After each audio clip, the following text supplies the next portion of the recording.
bienvenidos a la redacción abierta del verano. Y tenemos todos los ojos puestos en Argentina. Allí la que fuera presidenta durante muchos años y es hoy actual vicepresidenta de la República Argentina, Cristina Fernández de Kirchner, vive una situación inédita con la justicia. Los fiscales del país piden 12 años de prisión para la peronista y piden también inhabilitarla para cualquier cargo público de forma perpetua. ¿Por qué? Por haber liderado una presunta trama de corrupción durante los años 2003 y 2015, en el que supuestamente amañó varios contratos de obra pública.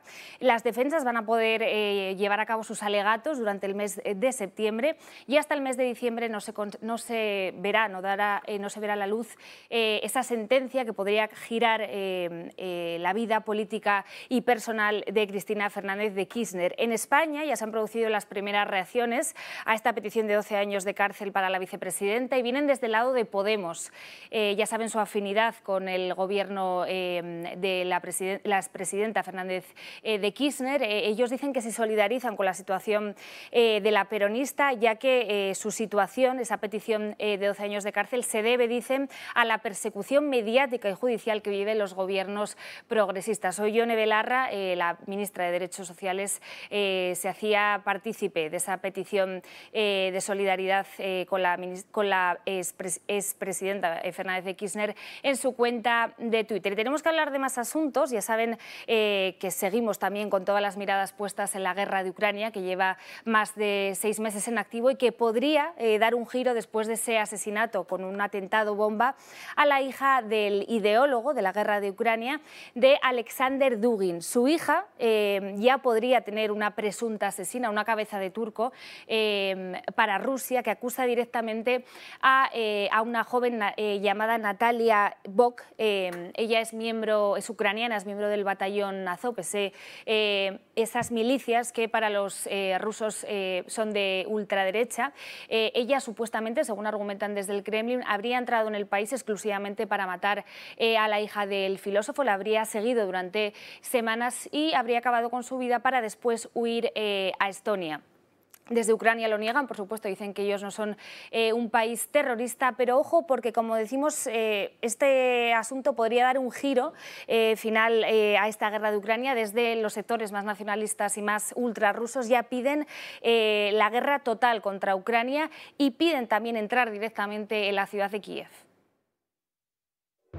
El oscuro atentado contra Daria Dugina, la hija del ideólogo de Putin, eleva la tensión y conmociona a buena parte de Rusia. El coche en el que viajaba Dugina saltó por los aires el pasado sábado a causa de una bomba colocada en la parte del conductor. El comité de investigación ha confirmado que fue un atentado premeditado y hecho a medida. Y desde Moscú todas las miradas apuntan a ella. Natalia Bok, una espía ucraniana de 43 años, es la acusada por los servicios de inteligencia rusos de preparar y cometer este asesinato.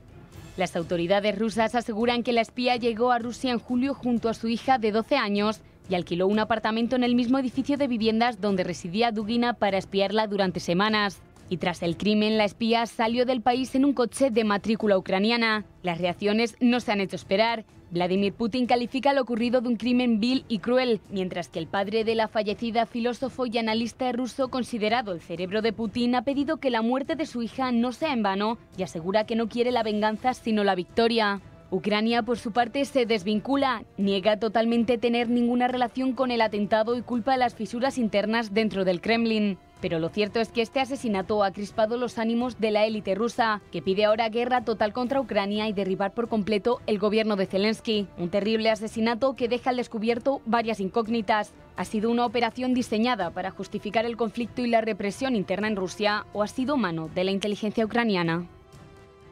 Bueno, pues veremos a ver cómo se desarrolla en las próximas semanas esa guerra de Ucrania. En España hoy se ha reunido el Consejo de Ministros, ya lo sabrán, han aprobado esa Agencia Estatal de Salud Pública, un proyecto que llevaba varios años en la nevera y que por fin verá la luz en los próximos meses. La polémica está servida con este asunto por la sede, por dónde estará ubicada esta agencia. El Gobierno ya ha adelantado que previsiblemente no será Madrid, ellos quieren llevarlo a alguna otra comunidad autónoma, pero desde Madrid Madrid insisten, un organismo que busca centralizar la respuesta ante futuras pandemias debe estar cerca de otros organismos nacionales sanitarios y todos ellos se encuentran aquí en la capital, en Madrid. También el presidente Sánchez inicia hoy esa gira por Iberoamérica, va a estar en varios países, entre ellos Colombia, Ecuador y Honduras, y lo va a hacer junto a una serie de empresarios, de destacados empresarios españoles, pero no de periodistas. ¿Por qué?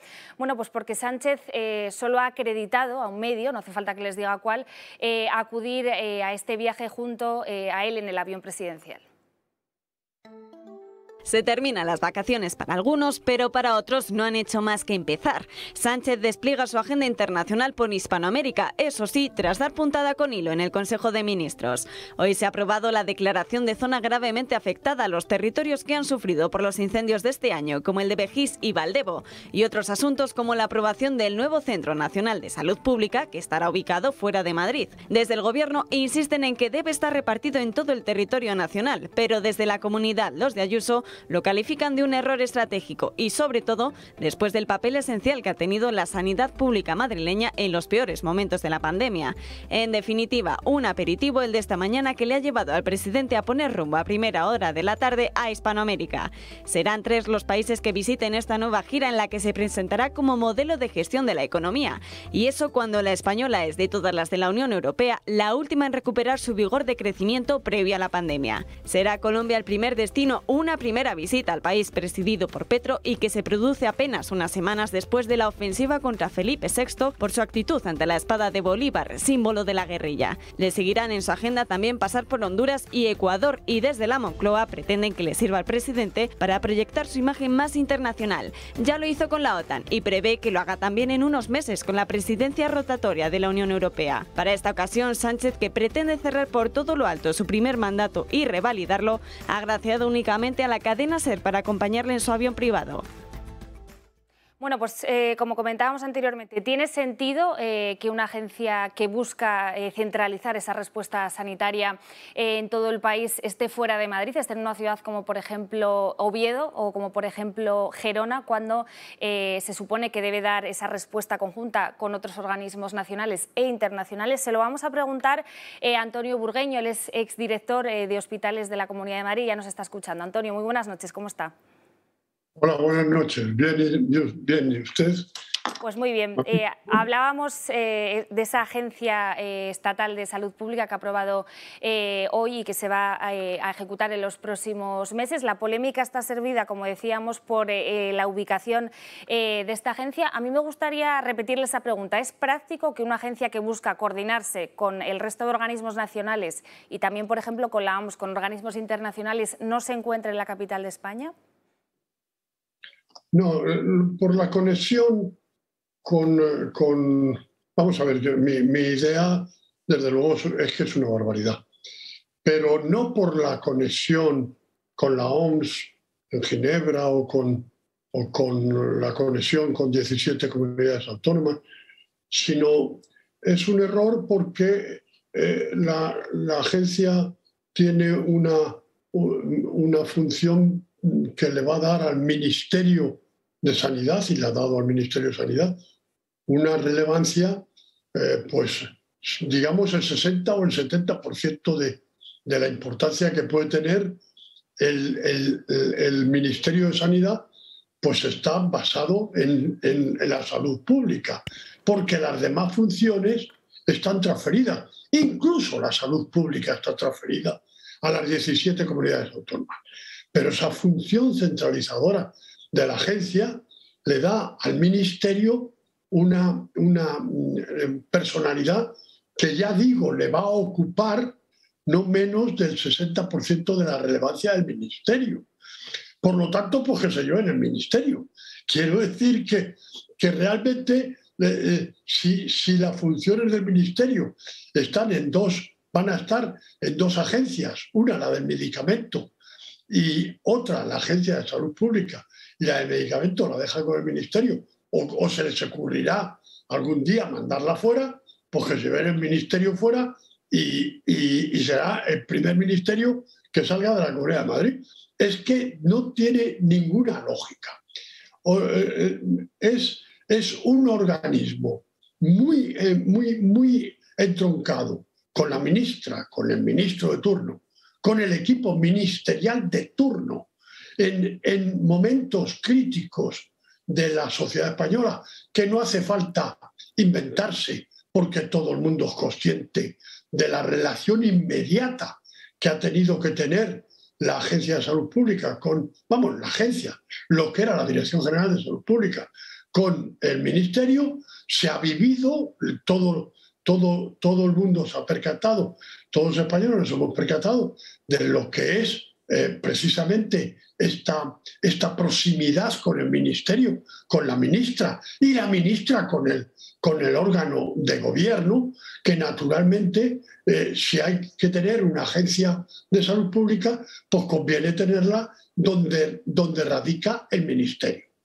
Otras cosas, además, es que, Madrid tiene el Centro de Investigación de Salud Pública, que es el Carlos III, con el laboratorio central, que es el Carlos III. Bueno, esto que le da bastante importancia y relevancia la Comunidad de Madrid a la hora de exhibir la racionalidad, pues yo creo que también lo es. Pero fíjese, me parece mucho más sustancial el que se diga que lo importante es que la salud pública como la única fuente de coordinación nacional de algo que ejercita, de una función que ejercita el Ministerio de Sanidad en España como fundamental, porque ya otras cosas no sirve para el Ministerio, no sirve para decir el gasto sanitario, ni para decir la atención sanitaria en los hospitales públicos. Sirve para hacer algún que otro decreto, que realmente esos decretos salen de la propia salud pública, y entonces tiene que tener coherencia e integración funcional. Es que no le cabe a uno en la cabeza que sea de otra forma. Además de la pandemia del coronavirus, ahora está en boca de todo el mundo esa viruela del mono. En España se han registrado un importante número de casos, y en concreto en la Comunidad de Madrid. Ahora estamos con el tema de la vacunación, ¿no? Desde el pasado viernes. En la Comunidad de Madrid y ahora también en el resto de España se han visto obligados a dividir esos viales de la vacuna en 5 dosis debido a esa escasez de vacunas que hay ahora mismo. ¿En esto el Gobierno también se ha quedado atrás? Vamos a ver, yo he tenido dos intervenciones presenciales en este programa, en esta emisora, en esta televisión. Las dos he dado mi opinión sobre la viruela del mono. La viruela del mono, mi primera opinión fue que me pidió Esparza en el programa de la noche del gato, y mi primera opinión fue: esto no es un problema de salud pública y no debería ser un problema de salud pública. Eso fue 3 días después del 7 de mayo, 6-7 de mayo, que es cuando surge el enfermo cero en Inglaterra y posteriormente en España. Por lo tanto, esa opinión estaba basada en la evidencia de que es una enfermedad endémica que en África, que la transmiten fundamentalmente roedores, porque la transmisión de persona a persona es la forma principal de transmitirse, menos en donde está endémico, que comparte esta enfermedad unos pequeños ardillas y roedores, y son los chiquillos los que, jugando con estos animales una y otra vez, pues resulta que contaminan y mantienen la enfermedad endémica.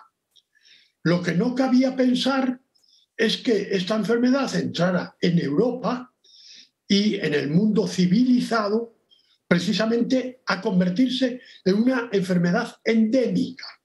¿Qué quiere decir? Que aquí está y no podemos quitárnosla de encima. Entonces, 3 meses más tarde de la primera opinión que yo le había dado a Esparza, le tuve que dar la segunda opinión.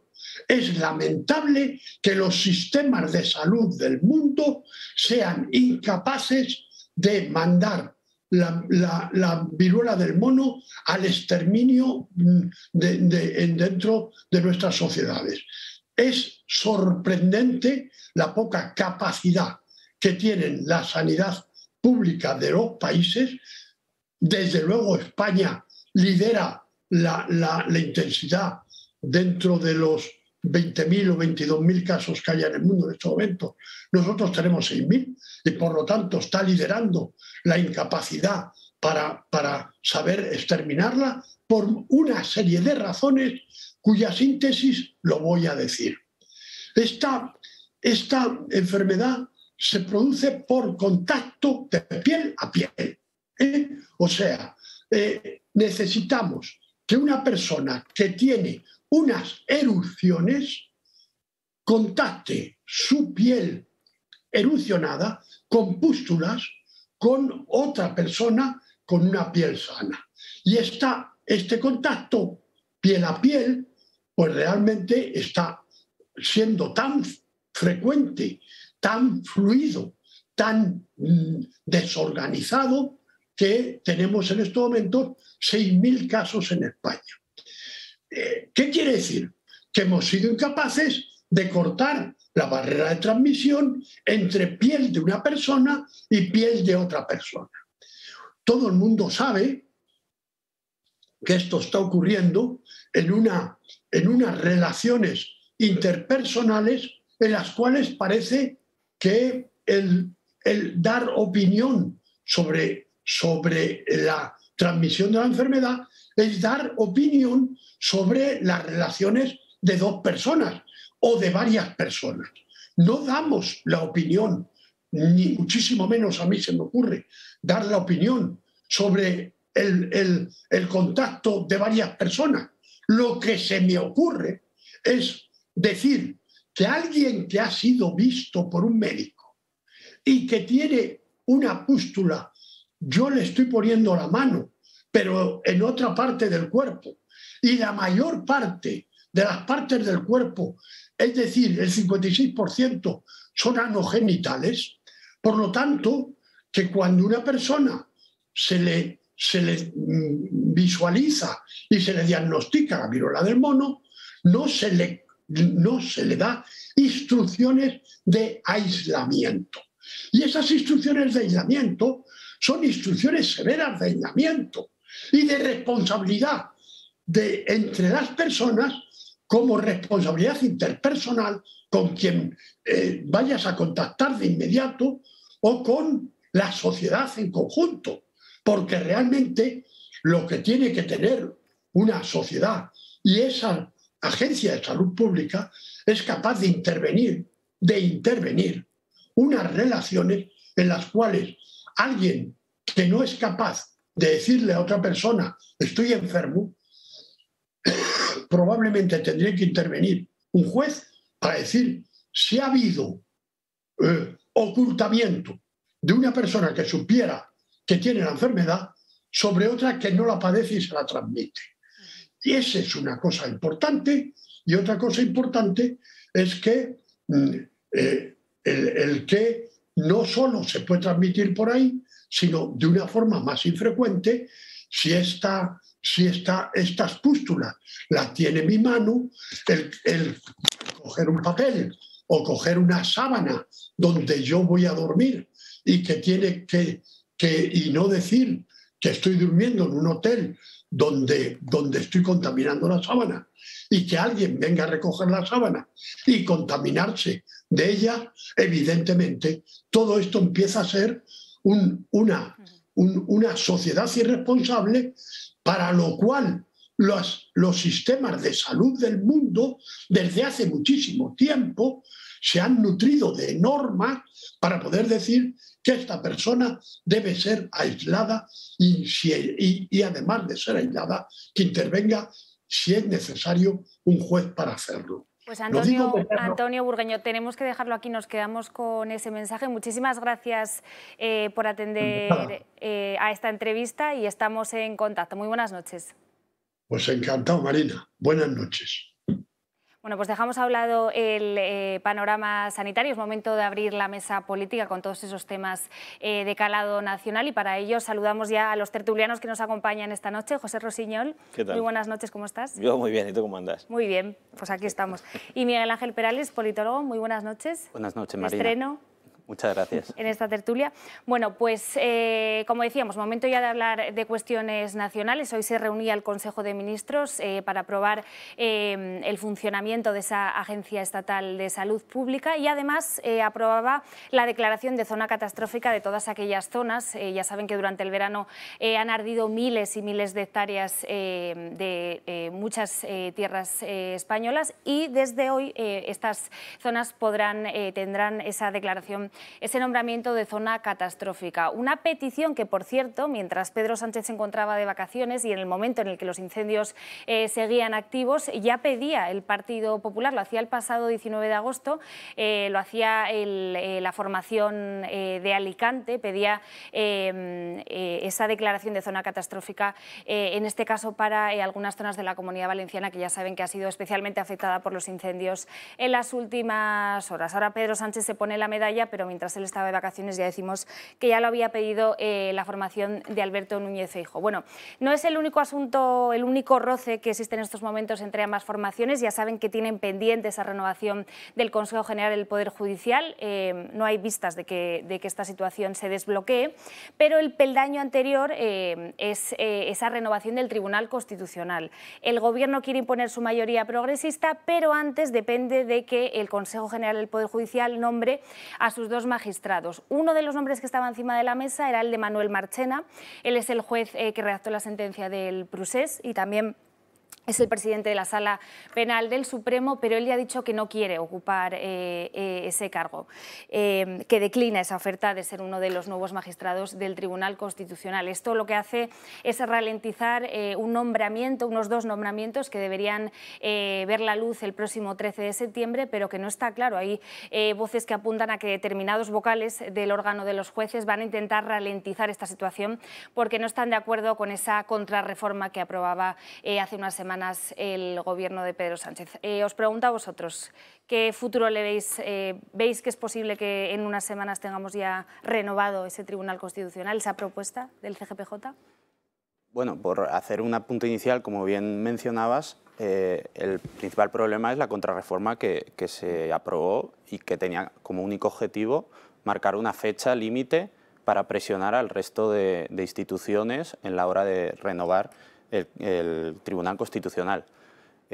Partiendo de la base de que la justicia en España y las instituciones judiciales están sufriendo una desacreditación continua y estamos viendo cómo el Consejo General del Poder Judicial está sin renovar, está en una situación extraordinaria, cómo las instituciones europeas llevan ya mucho tiempo reclamándonos que actualicemos nuestra forma de elegir a los jueces y cómo eso no se aborda, pero sí se aborda cuando se trata de controlar un tribunal como el Constitucional y hacerlo con quizá intereses políticos. Quizá eso es algo que tenemos que analizar profundamente, pero es muy interesante cómo le ha entrado al Gobierno esas prisas por renovar el Tribunal Constitucional y cómo, recordemos, el Tribunal Constitucional es el que garantiza las libertades de los ciudadanos, es también el que dirime los conflictos entre las comunidades autónomas y el propio Estado, y también garantiza la constitucionalidad de las leyes. Es decir,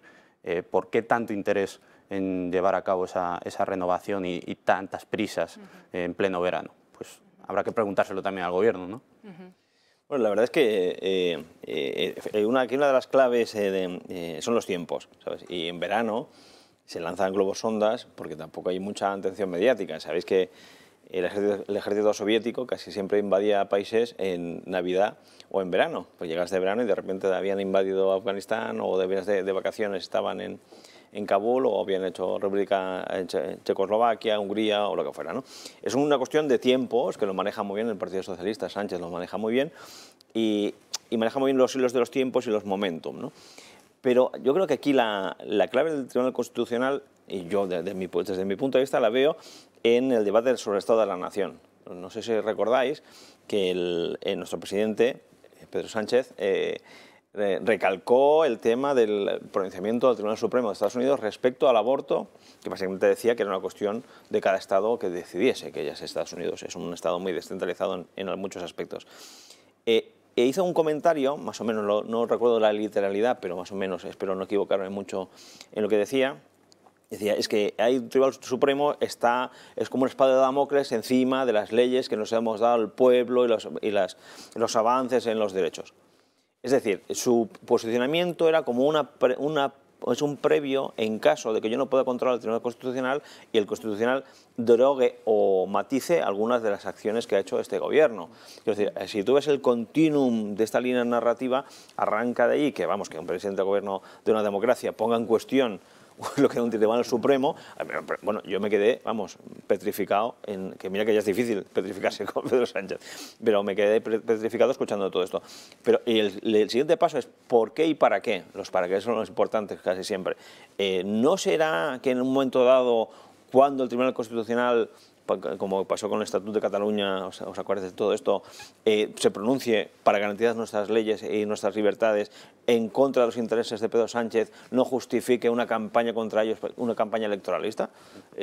Yo creo que todo ese juego lamentable es así, porque al final, el ejemplo del Tribunal Supremo de Estados Unidos, el tema de la politización, también ahí cuando un juez muere, ¿sabes qué es? Porque lo deja por cuestiones de salud o porque fallece, vamos, ahí se leía la mundial para poner una de eso, porque son vitalicios, ¿no? Siempre existe esto, pero yo prefiero un Tribunal Constitucional vitalicio que garantice una continuidad en el tiempo que este juego, como decías tú, de ese trapicheo de que si yo, que tú no, yo creo lo que yo estoy de acuerdo con Miguel Ángel, que debemos hacer hoy, vamos a hacer una reforma en profundidad para garantizar la separación de poderes, que es la clave de todo esto, es que el Ejecutivo haga funciones de Ejecutivo y el Judicial de Judicial y el Constitucional de garantizar las leyes, libertades y el orden constitucional. Sí, tal cual has dicho muy acertadamente, José. Yo creo que es como una herramienta que utilizan los populismos, ¿no? Lo estamos viendo en Argentina con lo que sucedió ayer con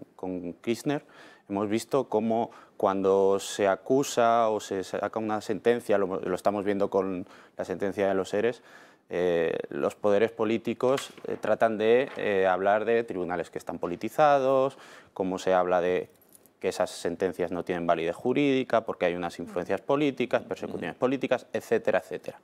¿Dónde vamos con eso? Que ahí es donde las instituciones y los representantes políticos tienen que garantizar que esas sean libres, que sean independientes. El Constitucional, una de las bases es que sea independiente, por tanto también tiene que serlo en su forma. Y uno de los puntos preocupantes de todo esto es que, como hemos visto, la renuncia de Marchena, que se hable de él como un posible candidato, es el descrédito de las instituciones judiciales y cómo los propios jueces y magistrados no quieren formar parte de eso y cómo quieren que se garantice su independencia, que se garantice un respeto a esas instituciones y a lo que éstas produzcan. Entonces yo creo que nos deberíamos preocupar en ese sentido, porque si los propios jueces tienen dudas sobre sus instituciones, la verdad es que el resultado puede ser terrorífico, ¿no? Vamos, si me permitís, yo creo que has dado la clave. La cuestión es que parece que hay un plan de deslegitimación de las instituciones de nuestro país. No se sabe muy bien exactamente para qué, y eso es el problema, ¿sabes? Que no, lo hemos visto con el sistema judicial, lo hemos visto con las fuerzas de seguridad, lo hemos visto con los servicios de información, el porqué de esa insistencia en poner en cuestión todos los pilares de nuestra democracia que nos dimos en el 78. A mí, llamarme un poco, en catalán, un poco desconfiado.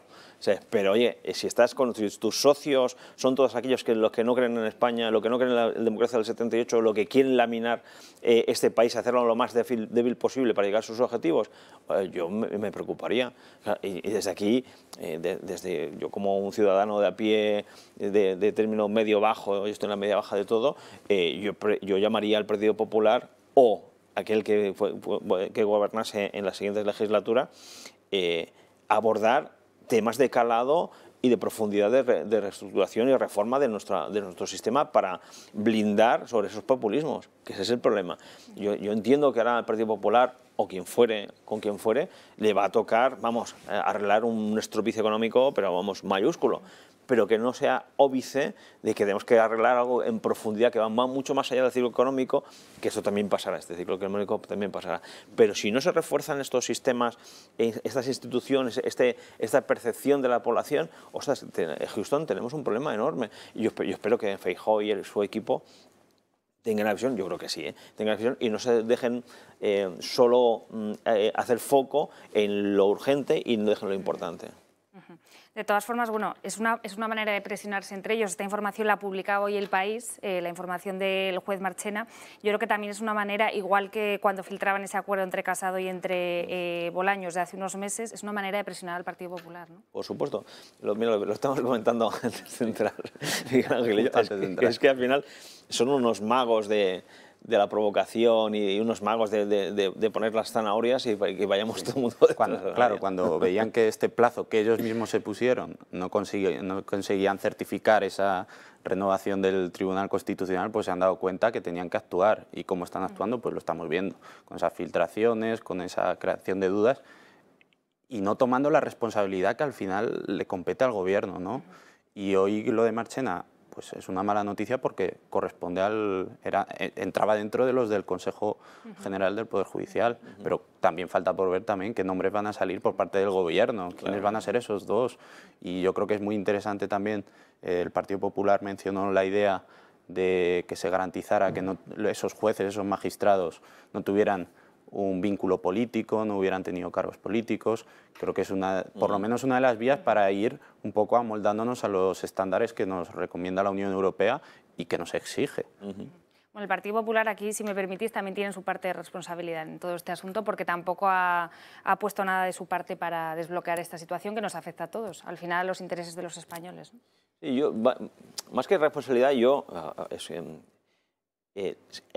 el Partido Popular se lo tenía que poner tan difícil al Partido Socialista para que diga que no, que si dijese que no, tuviese un precio político enorme, que al final el único Pedro Sánchez lo mide todo por el efecto de beneficio o pérdida en número de votos. No, si el Partido Popular tenía que haber hecho una estrategia que condujese a esa racionalización del sistema de elección de todo el sistema judicial, pero para poner contra las cuerdas, para que si dijese que sí, fuese positivo, y si dijese que no, el castigo electoral fuese enorme, cosa que ellos manejan muy bien desde el otro lado. Sí, justo eso que estábamos comentando, la importancia también de que el Partido Popular ha tenido dos directivas diferentes y con ninguna Sánchez se ha conseguido poner de acuerdo, lo cual genera también dudas si Sánchez tiene interés o quiere usar esto como arma política de cargar contra el PP en todo lo relacionado con la institucionalidad. Bueno, pues veremos a ver qué pasa el próximo 13 de septiembre, si efectivamente hay luz verde a esa propuesta del Consejo General del Poder Judicial.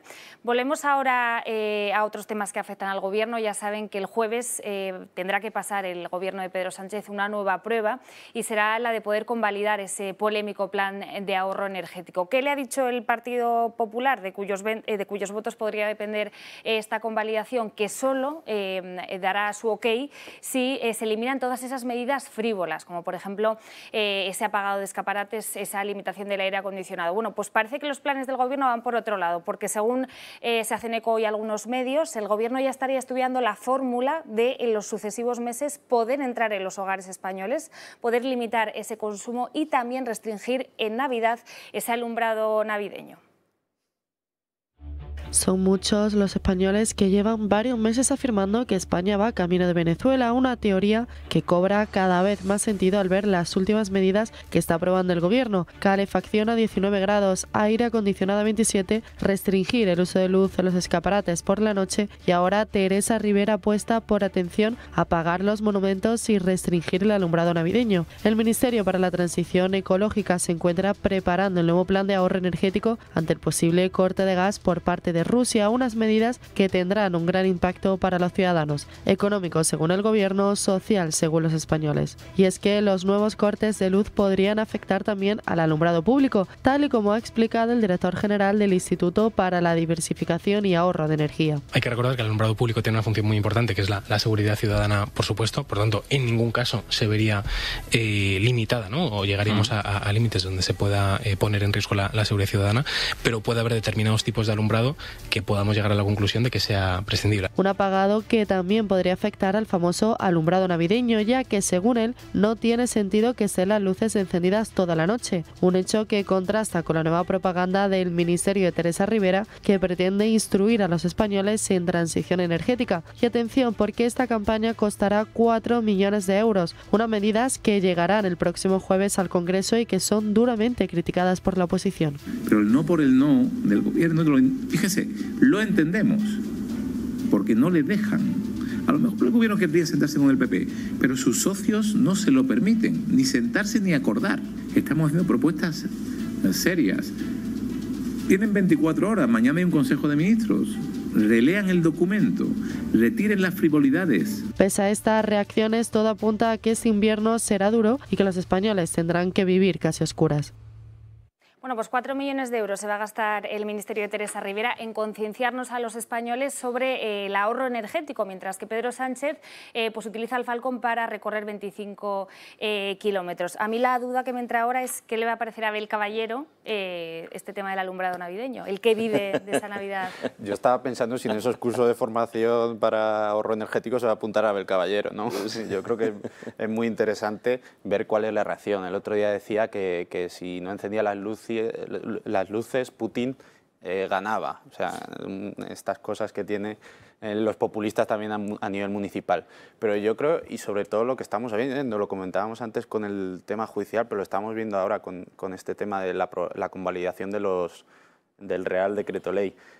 Lo que hace el Partido Socialista a la hora de negociar todo es presionar y llevar hasta el límite todo. Ahora vemos cómo la presión la pone sobre el PP para que se apruebe a última hora, como lleva legislando durante toda esta legislatura, cómo se ha visto que sus propios socios desconocen lo que van a aprobar y al final pone presión a sus socios, pone presión al Partido Popular, esperando que alguien por la presión salte y le aprueben lo que el Partido Socialista diga.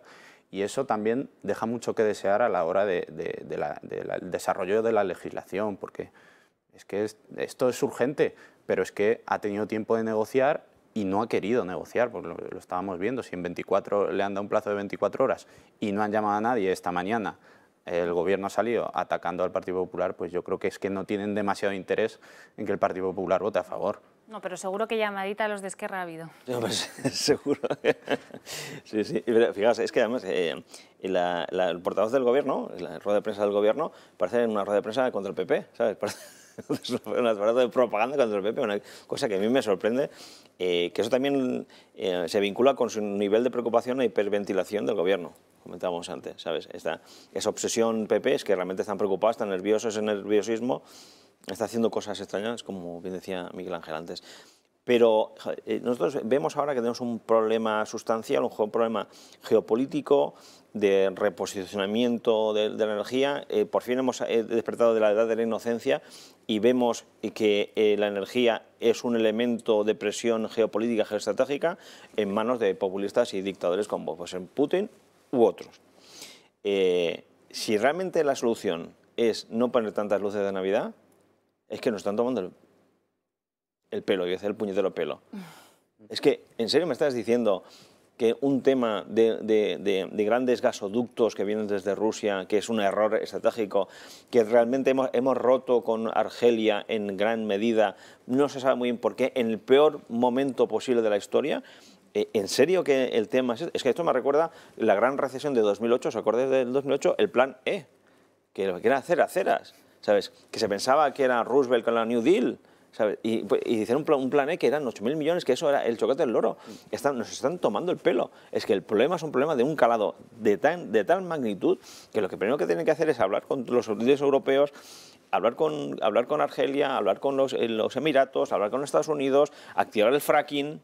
Ese es los millones de toneladas de fracking que tenemos en nuestro país, se tiene que activar ya. No tenemos que en serio vamos a perder el tiempo, con todo el cariño lo digo, de que si abrimos más o menos luces, ostras, pero ¿de qué estamos hablando? Yo de aquí pido algún llamamiento, que no nos tomen por idiotas. Que digan lo que quieran, pero que no me tengo por idiota. Oye, si las cosas son como son. Oiga, vamos a pasar un mal invierno porque hemos hecho políticas absurdas durante toda la Unión Europea, desde hace 20 años, de acuerdo. ¿Qué vamos a hacer ahora? ¿España qué tiene? ¿Tiene gas y petróleo en forma de fracking? ¿Sí o no? Actívese. Actívese. No, el ecologismo me parece muy bien, pero eso ya lo haremos después. Cuando dejemos de pasar frío o cuando las facturas... Al final, ¿qué va a ocurrir en las casas? La gente dejará de consumir porque no podrá pagar. No porque es una decisión voluntaria, eso pone la medalla, no, ¿ves? Porque realmente eso ha bajado, no. Es la gente no puede consumir. Tendrá que cerrar las calefacciones, porque o cierras calefacción o comes. ¿Sabes? Ese además, es el problema. José, es que este plan que lleva ya unas semanas, este plan de ahorro energético lleva ya unas semanas en marcha, no acaba de solucionar el problema. Se reduce ese consumo de electricidad en torno más o menos a un 10% en los últimos días, pero es que el consumo de gas, el gasto de gas es mayor que el de hace un año. ¿Por qué? Bueno, pues porque no podemos producir electricidad con energías renovables debido a diferentes circunstancias, pero también porque parte de la electricidad que producimos en España va a parar a Francia, porque allí tienen varios reactores nucleares que no están activos, con lo cual, bueno, pues las 3 primeras semanas de este plan de ahorro energético vemos que se sigue gastando gas y que por tanto pues no tiene mucho sentido, ¿no? Justo lo que mencionabas, que se está gastando más gas porque necesitamos energía y estamos quemando gas para producir esa energía.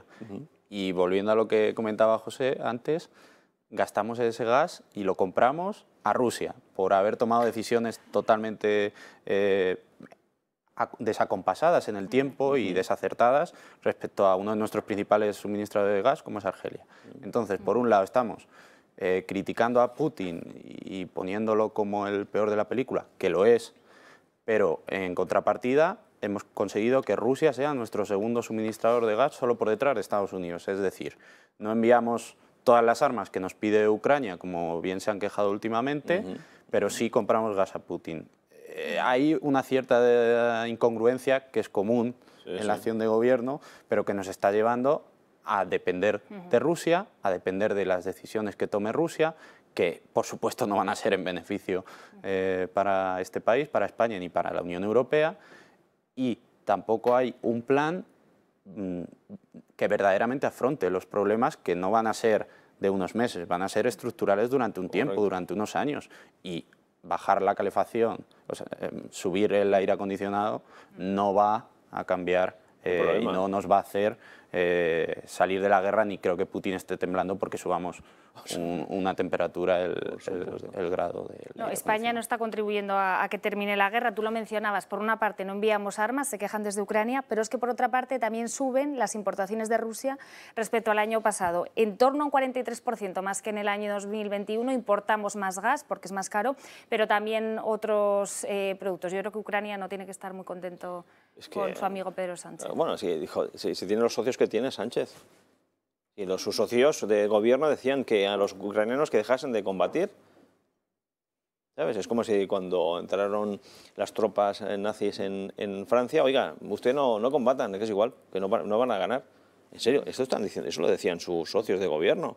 Enviamos unos contos C-90, ¿sabes? Lanzacohetes, que por cierto yo le he lanzado esa arma, es una buena arma, y en materias ligeras que llevaban caducadas desde hace ya, vamos, se llama Amelie. Y todo para maquillaje, para, ¿sabes? Para camuflarse. Pero cuando ahora hay la guerra, hay un cambio estratégico en la guerra, ¿qué estamos haciendo? Absolutamente nada, comprar gas a Rusia. ¿Sabes? Es que, vamos, a mí se me queda la cara de vergüenza. ¿Pero por qué? Porque tenemos alrededor el populismo puro y duro de venezolano, que es socio de Putin. Claro, es que al final este hombre depende de ello. Y lo que consigue Putin con todo esto es presionar y presionar a los ciudadanos de la Unión Europea, y lo que quiere es que los ciudadanos nos cansemos de nuestros gobiernos, pero ahí es donde pedagógicamente tenemos que hacer entender oye, que estamos en una guerra y que nuestro gobierno no está respondiendo acertadamente a la situación de guerra, que es una situación de guerra, no debemos olvidar que muchas veces olvidamos que estamos en una guerra, entonces las medidas tienen que ser extraordinarias. El aire acondicionado, 1 grado no es algo extraordinario, pero como mencionábamos, Putin juega con eso. y es una de sus principales herramientas para debilitar los apoyos que tiene Ucrania.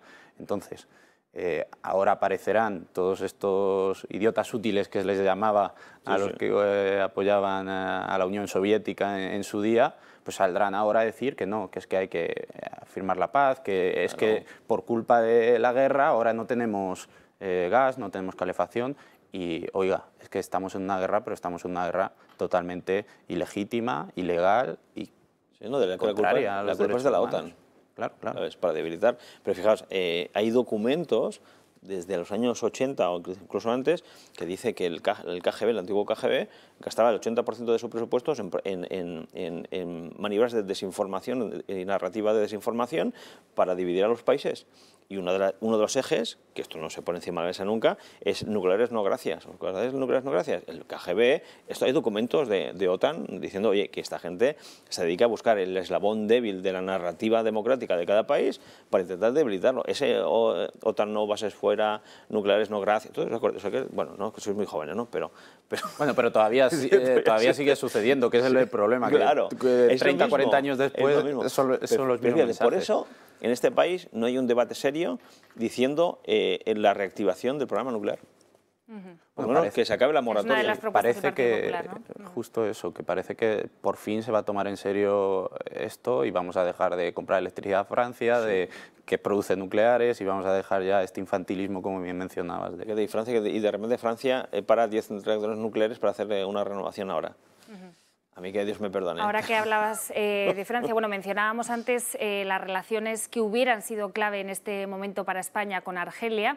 Ya saben que algunos de los gasoductos que podría ahora mismo utilizar Europa para nutrirse de gas podrían llegar de España, pero debido a esa crisis diplomática con Argelia, ese suministro de gas que proviene de Argel se ha visto reducido en un 12%. Bueno, en este asunto ya ha tomado la delantera otros países, como es el caso de Italia y ahora de Francia. Macron viajará este jueves a Argelia para intentar solucionar todo este entuerto en el que nos ha metido Pedro Sánchez. Tensión en Europa por el precio del gas. Marca récord histórico por tercer día consecutivo y se encamina a los 300 euros el megavatio hora por el temor a que Putin no abra el gasoducto Nord Stream. Este precio se podría alcanzar del 31 de agosto al 2 de septiembre, cuando Rusia cierre el grifo al gasoducto alemán para realizar labores de mantenimiento. Una situación muy preocupante ahora mismo en Europa, pero el temor es aún mayor de cara al invierno. Por ello, algunos presidentes del viejo continente se ponen manos a la obra. Es el caso de Macron, que viajará el próximo 25 de agosto a Argel para intentar solucionar la restricción al gas provocada por Sánchez. El objetivo es lograr que el país envíe más gas a Europa. Macron no es el único líder que carga contra Sánchez. El canciller alemán Olaf Scholz pide sustituir el suministro europeo de gas desde Rusia por un envío desde Argelia pasando por España. Dicho transporte podría haberse hecho fácilmente si se hubiera construido Midcat, un gasoducto que conecta Francia y España con el fin de que el gas africano llegue más fácil al resto de Europa. Escuchábamos al canciller alemán, a Olaf Scholz, hablar de la necesidad de reforzar la interconexión energética de la península ibérica con el mercado energético europeo a través de Francia. Bueno, esto es algo que el Gobierno de España ha venido reclamando y demandando a Europa desde hace ya mucho tiempo. Medida que ahora se apoya a pesar de que en 2019 el Gobierno decidió cerrar el gasoducto. La interconexión gasista, con arreglo a la información aportada por la propia Comisión Europea, se trata de un proyecto ruinoso, que no tiene ningún sentido y sería un error acometer cualquier tipo de inversión en esta dirección. Un gobierno sin ideas para salir adelante de esta crisis y sin hacer caso a las medidas de la oposición. A lo mejor el gobierno querría sentarse con el PP, pero sus socios no se lo permiten, ni sentarse ni acordar. Por delante, un fin de verano con máximos históricos en el precio del gas, unas malas relaciones con Argelia y el temor a un invierno en el que España puede pasar mucho frío. Pues efectivamente, podremos pasar mucho frío en los próximos meses. Una de las medidas que mencionaba nuestro compañero, que están ahora mismo sobre la mesa, es la reactivación de ese gasoducto Midcat, que ahora Bruselas se ve abierto o apoya su financiación para llevar el gas desde España a través de los Pirineos al resto de la Unión Europea. Una idea que, por cierto, parece que no acaba de contar con el visto bueno del Elíseo, ¿no?, del gobierno de Emmanuel Macron. Pues es interesante. Francia Francia es un Estado, al menos de cara al exterior, como Dios manda, que al interior tiene unos problemas enormes, mucho más que en nuestro país, pero solo busca, Francia mira por los franceses. La Unión Europea es exactamente igual. Su posición de ventaja geoestratégica con sus 56 nucleares, me parece que tiene, y está construyendo 6 más con una nueva tecnología de la cuarta o quinta generación de reactores nucleares, para ellos es privilegiado. Ahora, conectar con España daría un plus de potencia negociadora y de capital de rédito geopolítico a España que no le interesa a Francia. Y Francia le dice, oye, pues oiga, pues va a ser que no. Y encima, es que son listos, dicen no, porque esto no, eso cuando llegue ya no será otro problema. Cosa que no es cierto, porque el problema sigue siendo geopolítico desde hace muchos años, estamos de acuerdo en esto. Y después dice, y por problemas medioambientales, ya está, el anatema, ¿sabes? Se acabó el debate. En cuando dices, no, vamos contra el medio ambiente, con ese mainstream creado, se acabó, ya está. Y se ponen, el disfraz, no, porque yo están los abejarucos de no sé qué en los Pirineos, no sé, lo que sea, y se acabó el debate. Es que esta sociedad del anatema, es que llega un momento es que no puedes decir nada. Llega Francia, Macron, no, que el gran Macron, el europeísta Macron, no, es que claro, pasa por unos arrozales, o lo que sea, no se puede hacer. Claro, pero justo esta mañana salía un dato que nosotros estábamos vendiendo energía a Francia. Y Francia aprovechaba esa trampa de la excepción ibérica, con la que el autobombo lo están proyectando muy bien, pero que pagaremos tarde o temprano los clientes. Y Francia se está aprovechando de eso para comprar energía porque no tiene energía ni tampoco tiene el gas suficiente para llevar a cabo esa quema de gas para producir energía. Y ese es el problema que nos viene. De momento la energía tiene unos precios altísimos, pero el miedo que tienen los hogares de los españoles es cuando suba la factura del gas, cuando haya que encender la calefacción, cuando de verdad... Ahí quiero ver yo todos aquellos que hablaban de pobreza energética, dónde están ahora y qué medidas van a tomar, porque cambiar la temperatura es algo momentáneo, pero realmente tiene que haber medidas estructurales, como bien comentábamos antes de las nucleares y otras, que nos den una cierta independencia para por lo menos abastecer los hogares, porque luego también tenemos que hablar del tema de la industria, de cómo va a afrontar la industria también toda esta...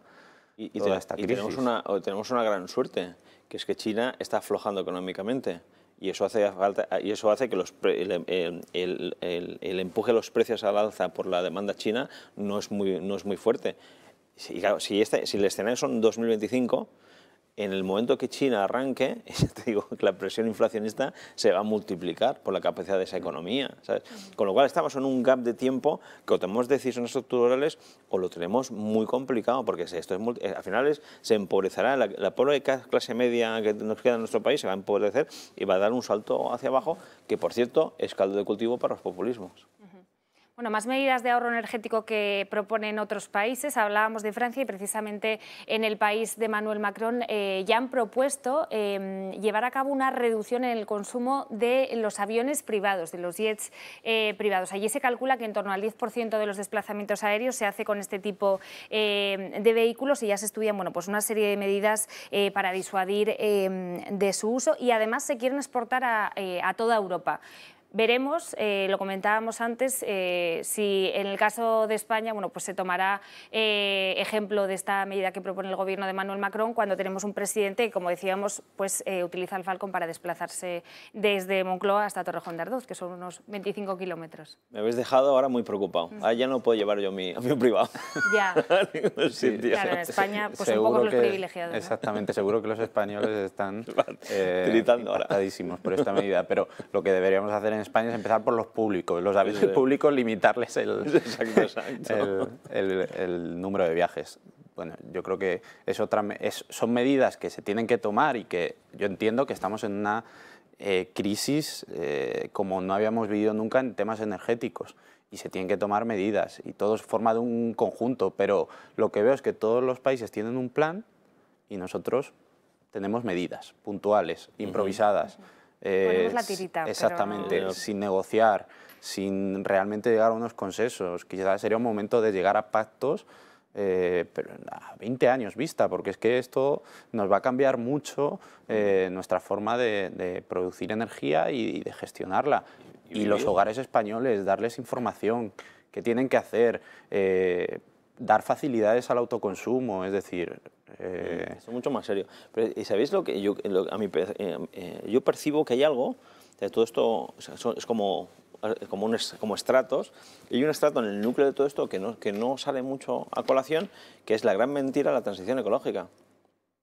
La transición ecológica, venimos con esta matraca desde hace ya un par de decenios, y nos ha llevado a tomar decisiones como las que, que estamos sufriendo ahora. Es que lo que debemos tener claro que esa transición ecológica bonista de los fósiles a las flores es imposible. Y menos en este momento. Seguiremos hablando de este y de otros temas a la vuelta de publicidad. No se muevan.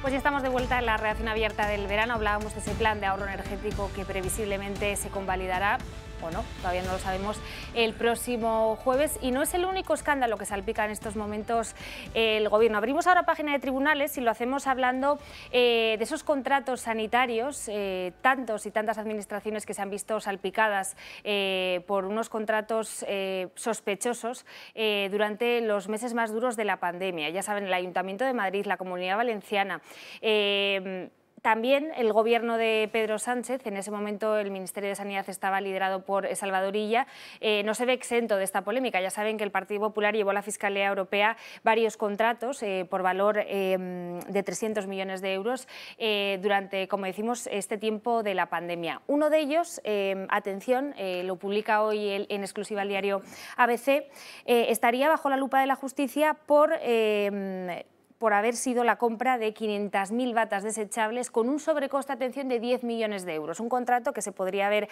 saldado por 1 millón de euros y que finalmente se hizo por 11. No es el único aspecto sospechoso de este contrato firmado por el Ministerio de Salvador Illa, sino que además pues se desconoce datos sobre la sociedad o sobre la ubicación de la empresa con la que se ha firmado este contrato. Bueno, un tema interminable, el de las mascarillas, el de los contratos sanitarios de la pandemia, que bueno, parece no tener fin, ¿no? Todas las administraciones que han sido salpicadas por este tema.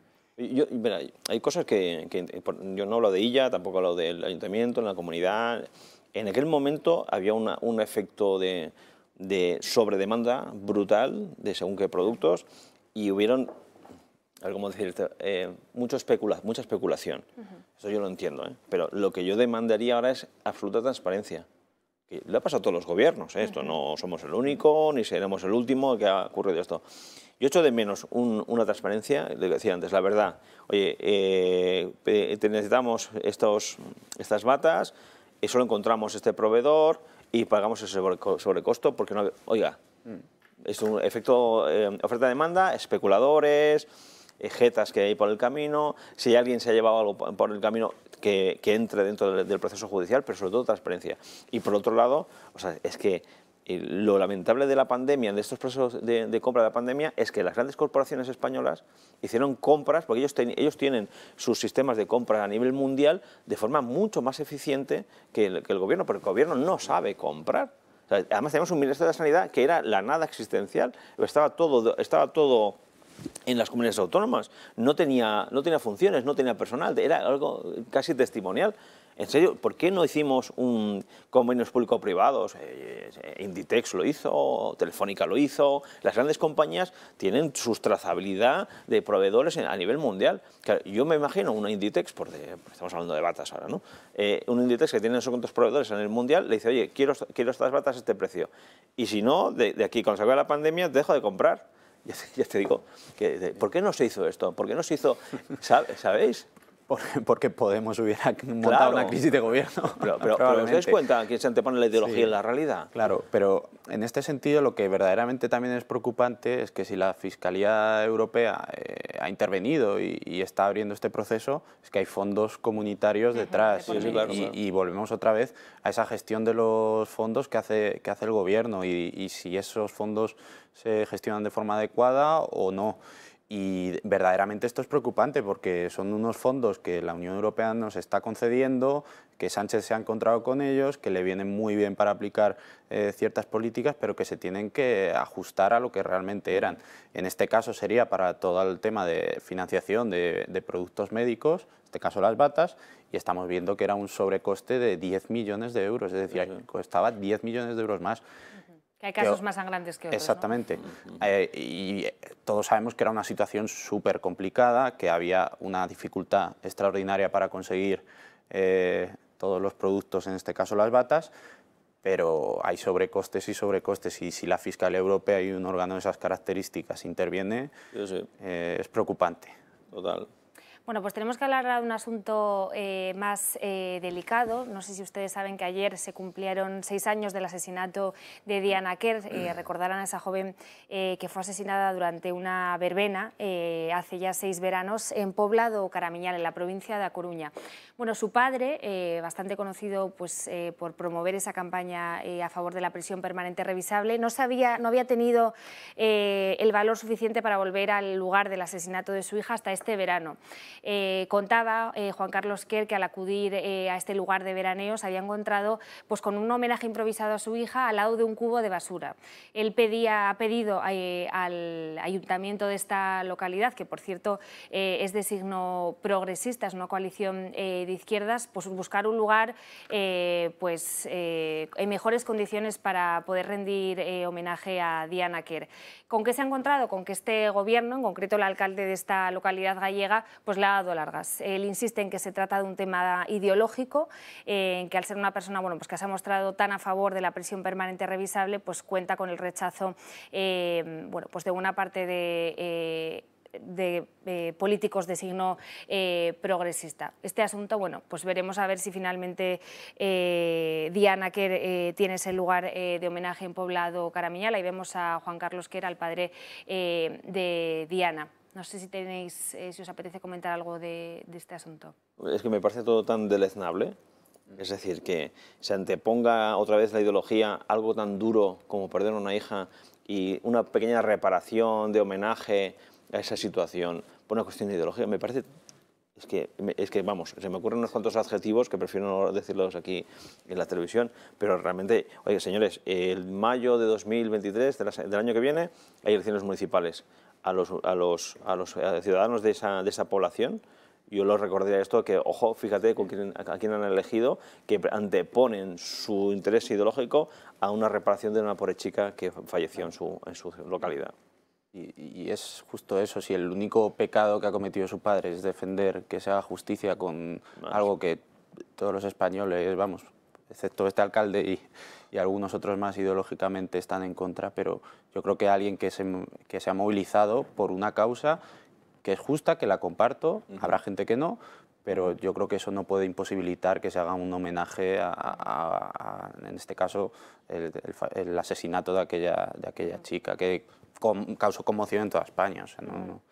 Eso es cierto. Bueno, es el testimonio de Juan Carlos Quer. Habría que conocer también la otra parte, pero por el momento no hay noticias sobre ese lugar de homenaje para Diana Quer. Abrimos ya página económica, tenemos que hablar de otros asuntos. Ya saben que la situación económica es muy delicada debido sobre todo a esa inflación que parece que puede ir a más en los próximos meses, y los organismos económicos principales pues lo están confirmando. Hoy la AIREF, por primera vez desde el año 2013, prevé una caída en el Producto Interior Bruto para el tercer trimestre de este año. Un dato que, por cierto, es diferente al que da el Banco de España, que niega que vayamos a entrar en recesión. Nos lo cuenta todos los detalles de este asunto Luis Sordo.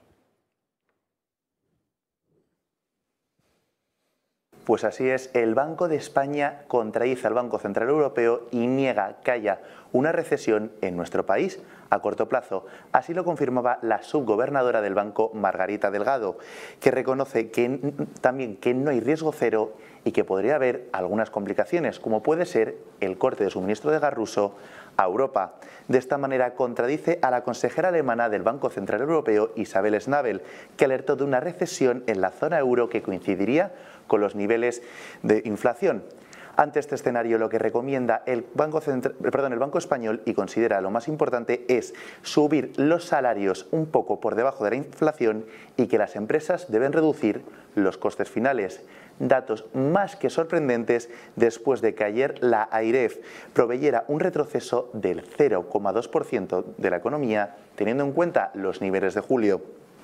Anticipan una caída del 0,2%, como ya comentaba, pero es que además sería la primera recesión desde el primer trimestre de 2021 y, atención, por debajo del 2,7% de niveles prepandemia, aunque eso sí, todavía queda agosto y septiembre.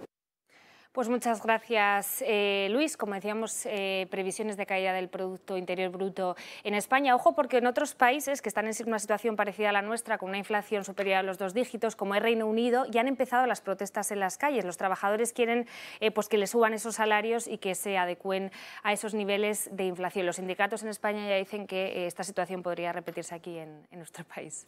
Sí, bueno, uno de los puntos que me llama sobre todo la atención con esta declaración del Banco de España es que esta vez el Banco de España no ha querido meterse en problemas, porque otras veces sí que ha hecho recomendaciones que han causado estupor en el propio gobierno, ha recibido ataques de los miembros de Podemos dentro del gobierno, y esta vez el Banco de España trata de no meterse en ningún problema, de no pisar terrenos pantanosos, y sin embargo la AIREF, la autoridad independiente, sí que refleja la realidad. Esto ya lo hemos vivido, o sea, esto de negar la crisis no es nuevo por parte de un gobierno socialista, pero sí que es verdaderamente preocupante cómo desde 2019, desde justo el año antes de la pandemia, España todavía no ha conseguido recuperar esos números y, sin embargo, por ejemplo, el otro día veía Irlanda, no solo ha recuperado sus niveles prepandemia, sino que ha aumentado casi un 20% su PIB, es decir, estamos hablando de que hay gobiernos y gobiernos. Y en este caso, pues España todavía no hemos llegado ni a los niveles prepandemia, nos encontramos con un invierno que va a ser durísimo y todavía se atreven a negar que no vamos a entrar en recesión. Bueno, ojalá y no, pero lo que va a provocar esto pues son movilizaciones sociales, no dirigidas por los sindicatos. Eso lo tenemos que tener muy claro. Pero eso, claro, también va a llevar a más conflictividad, porque van a ser movilizaciones muy duras y muy complejas, porque no van a tener una organización, no van a tener unos límites que sí que los sindicatos pueden llegar a tener, sino que verdaderamente van a reflejar un hartazgo que hoy no es tal porque todavía no ha llegado esa subida del gas total que hablábamos, todavía no ha llegado el invierno, pero cuando llegue va a ser muy complicado porque vendrán los descensos en los números de empleo y vendrán muchos otros datos que van a ser de verdad muy dolorosos para la clase media española. Y fijaos que además nos encontramos con otro problema añadido. El nivel de endeudamiento de nuestro país es brutal. Por las políticas populistas se quiere aumentar el tanto por ciento a los pensionistas. Y lo siento los señores pensionistas, pero es inasumible el dineral que significa todo esto. Si ahora aumenta el paro, que yo espero que no, pero todo lo que aumentará mucho el paro, habrá que pagar a los parados. Si hay nuevos ERTEs, hay que pagar los nuevos ERTEs. Es que entraremos en default, es que será imposible. ¿De dónde vamos? Los 70.000 millones de euros de la Unión Europea no cubren ni el 50% de todas las necesidades de parar ese golpe. Entonces, estamos entrando en un escenario muy complejo, estamos haciendo como el avestruz, ahora el Banco de España, como dices, avestruz, no existe, y los sindicatos, por supuesto, ni están ni se les espera. ¿Por qué? Porque los sindicatos forman parte de este gran plan populista que están ahí todos adheridos a la teta del Estado. ¿Qué ocurrirá? Que este malestar social puede explotar por cualquier sitio. No sé si salen chalecos amarillos, verdes, azules o lo que sea. O rojos, pero algo va a pasar. Y ojo, y disculpadme, pero yo creo que, acordaos que cuando los efectos, posteriores efectos de la gran recesión del 2008 fue el auge de Podemos. Entonces no hay que olvidarlo, es caldo de cultivo para cosas complicadas. Claro. Y en ese sentido, sobre todo, tenemos que ver cómo reaccionar a todo eso y cómo llamar a la calma a una ciudadanía que obviamente ya está muy cansada de esta situación y va a ser mucho peor. Y en ese sentido, pues también tenemos que ver, como bien mencionabas, toda la deuda que se está generando, que no se está ejerciendo ningún plan para frenar esa deuda ni para reducirla, al contrario, Y con el tipos gasto de interés ilimitado, al y alza. ya vendrán otros que lo arreglarán. Claro, y con tipos de interés al alza. ¿Sabes? Es decir, que el Banco Central Europeo ha cambiado su política económica porque tiene que cambiarla, no puede hacer otra cosa. Ahora en septiembre subirá, veremos cuánto sube el Banco Central Europeo. Ahora en comprar deuda ya no será tan fácil, empezaremos a ver los índices de riesgo de nuestra economía. O sea, estamos en un momento complicado. Y es que este gobierno le va a tocar o hacer un zapatero, ¿sabes? Subir al estrado, como le dijo Hu Jintao, Merkel y Obama. O hacerse un Rajoy. Y Es que no me queda más luego, remedio. como comentábamos también de los sindicatos, que la única solución es subir los salarios, pero claro, dile a una empresa que tiene costes fijos que le están aumentando, como son la luz, el gas y otros tantos costes fijos en materia de impuestos que le aumenta el gobierno, encima tener que aumentar unos salarios, pues muchas empresas pues terminarán en la quiebra.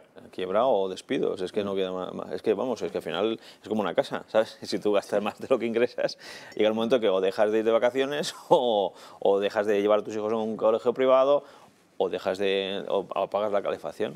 Es que es lo mismo. Bueno, y seguimos hablando de más noticias económicas. Tenemos que contarles que ACS sigue batiendo récords. La compañía cerró el primer semestre del año con una cartera de 69.337 millones de euros, lo que supone un aumento del 15,7% respecto al año pasado. La cartera directa de ACS ha crecido un 14,8% gracias a las adjudicaciones de proyectos internacionales que superan los 17.710 millones de euros. El 92% de las operaciones de ACS son, por cierto, internacionales. Entre dichos proyectos es destacable la Purple Line, un sistema de tren ligero en el entorno metropolitano de Washington, en el estado de Maryland, que ronda los 2.170 millones de euros. Además, la compañía es una de las 2 finalistas para construir la línea verde del tren ligero de Calgary, en Canadá, presupuestada en 40.000 millones de euros. Bueno, pues no se muevan porque seguimos hablando de temas económicos, de temas sociales, aquí en la redacción abierta del verano en tan solo unos segundos.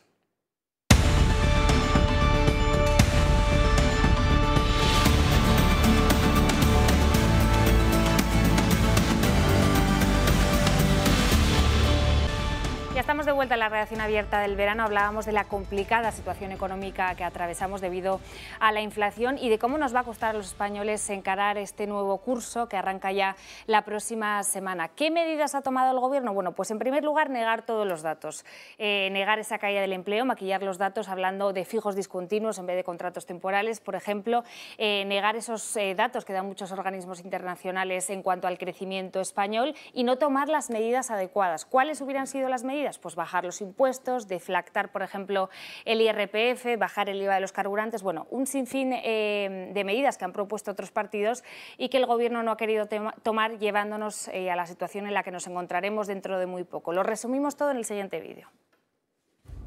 La economía española pasa por un mal momento y la recesión está a la vuelta de la esquina.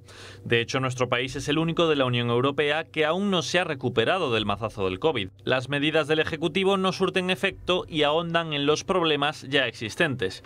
En primer lugar, el Gobierno ha errado en el diagnóstico y en las previsiones, tal vez a propósito. Las cifras de crecimiento del Ejecutivo son irreales y excesivamente optimistas. Así lo plasmaron en los presupuestos generales del Estado del año 2022 para poder realizar mayores desembolsos con el fin de mantener a Sánchez en la Moncloa tras las elecciones de 2023. Actualmente Calviño cifra el crecimiento de la economía española en un 4,3%, mientras que organismos como el FMI, la OCDE, la Comisión Europea o el Banco de España apenas prevén un 4%. El Gobierno prima la imagen sobre la realidad, así lo demuestra con los datos del mercado de trabajo. Llamar fijo discontinuo a un contrato temporal no hace más que maquillar las cifras en beneficio del Ejecutivo, aunque sus empleados fijos discontinuos irán al paro una vez concluya su contrato. Sobre la inflación, el Gobierno aseguró que sería temporal, pero aún persiste y va a más. Llegó en julio al 10,8%. Para combatirla, los países europeos bajaron impuestos, mientras que el gobierno de Sánchez los ha subido e incluso creado nuevos. María Jesús Montero ha subido un total de 42 impuestos que dejan al Ejecutivo en récord de recaudación, mientras las familias españolas sufren la mayor subida de precios desde 1984. Los autónomos no se libran de la zancadilla gubernamental. Escrivá subirá la cuota a los autónomos que facturen más de 1.700 euros al mes. Ya saben, con este gobierno solo pagan más los ricos. En materia energética, los precios siguen desbocados. Hoy el precio de la electricidad se sitúa en 365 euros el megavatio hora, a pesar de la excepción ibérica y del plan de ahorro energético. Las medidas de Teresa Rivera no funcionan. En definitiva, la labor del gobierno no soluciona los problemas, sino que ahonda en ellos. Bueno, pues en resumen, el peor gobierno en el peor momento. Ayer comentábamos en esta mesa que al final va a ser la cuestión económica la que acabe desalojando del poder previsiblemente a Pedro Sánchez, y el que devolverá puede ser al poder a un gobierno de derechas. No sé qué os parece. Yo mientras sea un gobierno normal, es que ya no pido más, ¿eh? ¿Sabes? Que tome las cartas en el asunto, que viva el mundo de la realidad, de lo que es, no que le guste lo que le gustaría que fuese. Oye, yo es que de verdad, llega un momento que yo como ciudadano, es que yo quiero un gobierno normal, que nos dejen de tomar el pelo, que dejen vivir en esa burbuja ideológica, que piensen que somos idiotas. Y cuando digo idiotas, desde el punto de vista etimológico de idiotas, del griego, de idiotes. Yo solo pido un gobierno normal. Si a partir de aquí lo encontramos, oye, que se empiecen que se pongan se aprieten los machos, porque lo que les queda al próximo gobierno va a ser terrorífico. ¿Se irá con el tema económico? Estamos diciendo esto. ¿Es posible que sí o es posible que no? Recordar que Sánchez cogió unas urnas, la metió detrás de unas cortinas y fue secretario general del Partido Socialista, con lo cual este es un trilero. Puede sacar una carta de la manga en cualquier momento. Sí, es verdad lo que justo comentábamos antes, que Sánchez tiene una capacidad de resiliencia que tanto él menciona muy fuerte. Él está utilizando, y lo viene haciendo constantemente, ya lo hizo en la pandemia, usando la pandemia como escudo a todo lo que iba mal en España, y después ahora lo está intentando utilizar con la guerra. Pero primero con la pandemia fuimos de los países de la Unión Europea que peor la gestionamos. Que de hecho todavía no nos hemos recuperado. Exactamente. Y luego también con la guerra estamos viendo cómo tampoco somos lo que mejor la estamos gestionando, porque geopolíticamente y geoestratégicamente España, la dependencia que tiene de Rusia no es la que tiene Alemania, que estamos viendo que es casi el 100% en temas energéticos. Entonces, si somos el país de los que menos dependencia tiene de lo que está sucediendo en Ucrania, y somos de los que peor lo está pasando y de los que más lo está pagando, a pesar incluso de esas trampas con la excepción ibérica y otras tantas, yo creo que quizá lo que está mal es el gobierno. Lo que deberíamos empezar a plantearnos, que creo que los ciudadanos, lo hemos visto en las diferentes convocatorias electorales que se han sucedido después de la pandemia, lo están teniendo ya meridianamente claro. Y el resultado que hubo en Andalucía también marca un poco el camino de lo que se prevé a nivel nacional, pero hay muchos otros factores que también influirán, como esas autonómicas que tenemos por delante junto con las municipales. ¿Qué harán los varones del Partido Socialista? Después de permitir todo esto, van a tener que enfrentarse a unas urnas con Sánchez haciendo campaña en Toledo, en Zaragoza y en Extremadura. Entonces, eso quizá también provoque tensiones dentro del Partido Socialista, que seguro que ya las está viendo. La verdad es que, perdona. No, iba a decir que respecto a las medidas tomadas por el Gobierno para rebajar la inflación, que poco le podemos echar en cara, porque al final ese intervencionismo está en el ADN de un gobierno progresista, pero hay otros gobiernos de otras naciones europeas, como por ejemplo Alemania, que sí que están tomando medidas más acertadas para la coyuntura actual, ¿no? Absolutamente. Dos cuestiones. La primera es la económica. Yo creo que cuando acabe todo esto, descampe el humo y la niebla, el humo de la guerra y la niebla de la propaganda, yo creo que se habrá que estudiar cómo es posible que tenemos un gobierno que está recaudando mucho más y se está endeudando mucho más. Es que es paradójico todo esto. Si decía que tiene un superávit de recaudación de 15.000 millones, la última vez que eran 15.000 millones, y aún así tenemos más deuda pública. Y algo que se está haciendo fatal. Decíamos antes el ejemplo de la casa. Si tú puedes hacer dos cosas, o trabajas más y tienes más ingresos, o rebajas gastos, pues que ni una cosa ni otra. Es que realmente, para mí es una cosa, a ver, si esos 15.000 millones de más, ¿en qué te lo estás gastando? Porque encima te endeudas más. Hay algo extraño que yo creo que habría que tomar nota y bueno, si fuésemos algún economista del Partido Popular o de Vox o de alguna formación de la oposición, que sacase los números. Aquí hay algo que está yendo fatal, fatal. Y después el tema de los varones. Mi tesis es que el Partido Socialista ya no existe, esa es mi tesis, y dejó de existir hace unos cuantos años, pero fijaos hasta qué punto hay intereses cruzados que hasta Zapatero y González firman por el indulto a Griñán. Ojo, nadie se mueve. ¿Por algo? ¿Hay algo que hace que nadie se mueva? Todos alineados, con lo cual no nos extrañe que ese alineamiento lo veamos también en periodo electoral. Sí, es llamativa la postura sobre todo de Felipe González, ¿no?, que era menos esperada.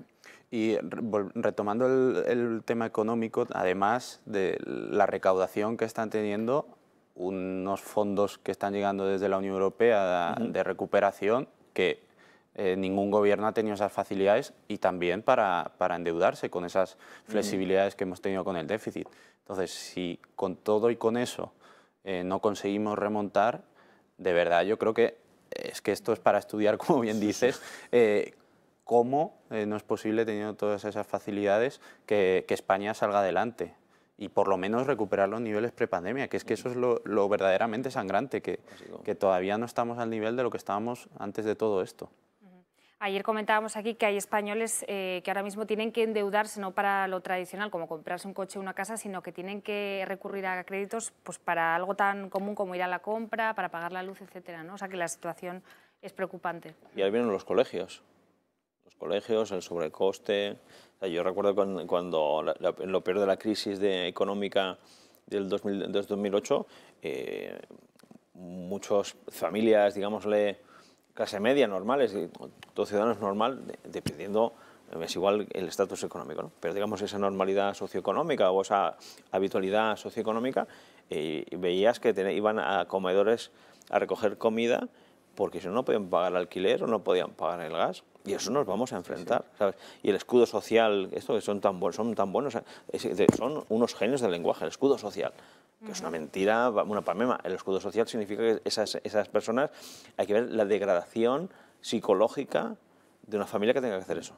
Yo recuerdo cuando a Zapatero, cuando la inflación hizo lo suyo, no sé si era el 2009, que fue al programa que tenían una pregunta para usted o algo así, y le preguntaron que cuánto valía un café. Y no supo acertar. Me gustaría saber si Sánchez hoy sabe cuánto vale un café en España.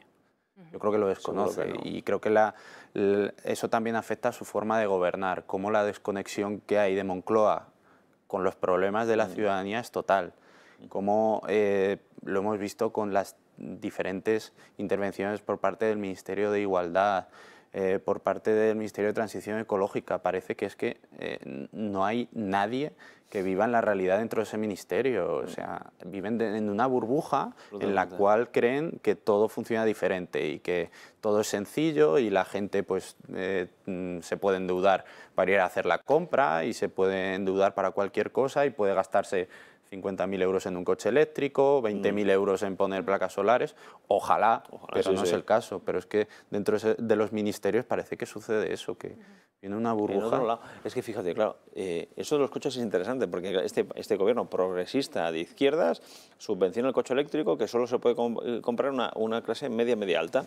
La clase media o trabajadora que necesita el coche para desplazar, para trabajar, que habitualmente viven lejos de sus puestos de trabajo, no pueden entrar porque no se subvenciona o porque se persigue. Es una contradicción constante porque creo que hay una desconexión, como bien dices, de la realidad. Pero también hay otro problema. Si tú tienes a ministros o ministras que han pasado de un supermercado, con todo el cariño, y me parece fantástico la gente del supermercado, a ser ministra, y querrá quedarse ahí de como fuera el máximo tiempo posible, porque si no, no querrán volver al supermercado. Me parece que es Corea del Sur, que el sueldo de los políticos va en función de lo que cobraban en el mundo privado. Me parecería fantástico. Si viene Pablo Isla a ser ministro, me gustaría tener un Pablo Isla como de ministro de Economía. A mí me gustaría, pero por lo que cobra no irá, ni de broma. Pero oiga, si tú pasas del cajero, no vas a cobrar no sé cuánto dinero de más porque sí, ¿sabes? Ahí ese gap de la excelencia respecto a la necesidad, yo creo que hay que cubrirlo de alguna manera, porque si no al final solo van aquellos que necesitan ir, no los que quieren hacer un servicio público. No sé si me estoy explicando. O sea, yo lo haría perfectamente, pones unos topes, mínimo o máximo, pero oiga, si tú vienes de aquí, si tú eres un palo isla, no cobrarás tanto, pero cobras un tope mucho más alto. Pero oiga, si tú estás cobrando 20.000 euros porque estás reponiendo, no vas a pagar 300.000. Me estoy explicando. Pues lo dejamos aquí, tenemos que hacer una pequeña pausa para publicidad y seguimos analizando la situación económica.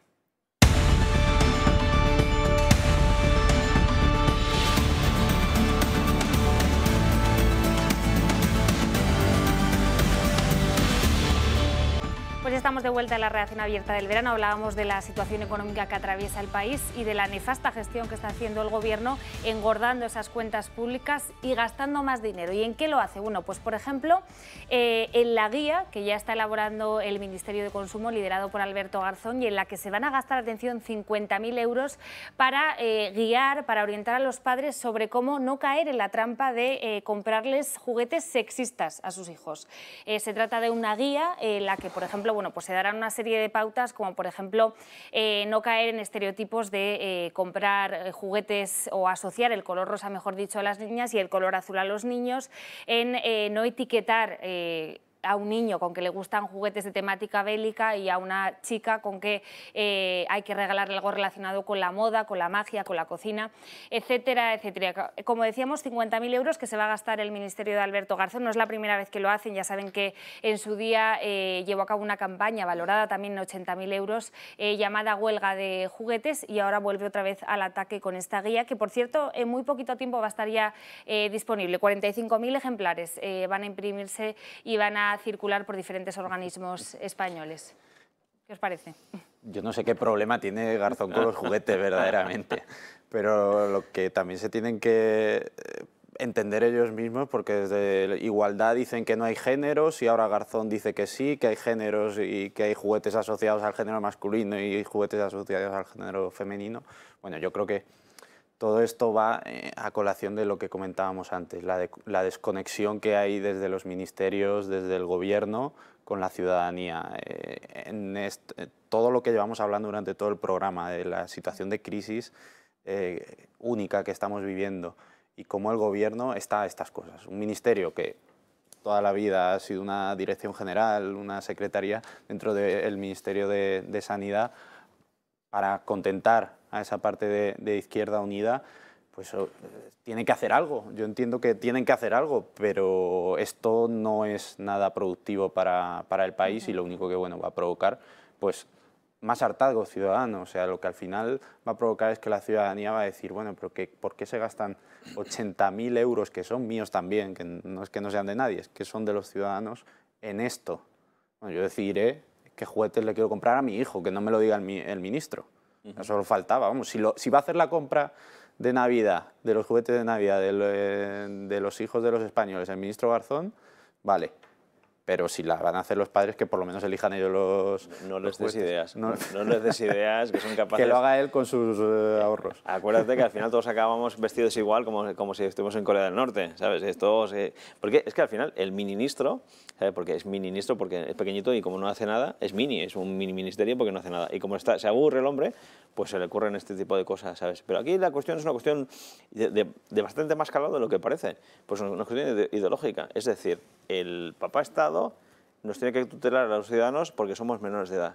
Oiga, yo compraré el juguete que me dé la real gana y usted no es nadie para decirme a mí qué es bueno y qué es malo. Porque en el momento que el gobierno, el Estado, empieza a trazar líneas de lo que es moral e inmoral, significa que se acaba la libertad. ¿Sabes? Es que el Estado está a mi servicio, no yo al servicio del Estado. O sea, este señor lo que tiene que hacer es mirar cosas que realmente del consumo que son preocupantes, salubridad, etcétera, etcétera, importación, a ver cómo se importan las cosas y el reglamento de seguridad que hay de aquí, y dejarse de esas estupideces. Por esa estupidez significa que ellos son la vanguardia y nosotros somos el pueblo que tenemos que seguir a la vanguardia. Es que al final no hay nada nuevo bajo el sol. Esto es comunismo 2.0 ¿sabes? Con unas migajas de populismo, pero es comunismo puro y duro. Oiga, está el Estado con el que está el partido mandando, y el partido es la vanguardia que está por encima moral y en un momento dado legalmente del resto de la población. Pues yo me niego, oiga, yo compraré lo que me dé la gana a mis hijos, y si no hay que comprar nada, pues no compro nada, pero usted no es nadie para decirme qué es bueno y qué es malo, porque la democracia se basa en la libertad individual, no en que un tipo de así me diga a mí lo que tengo que hacer yo, ¿sabes? Porque este señor, en cuanto dejes de ministro, le pasará como a cualquier otro, ¿sabes?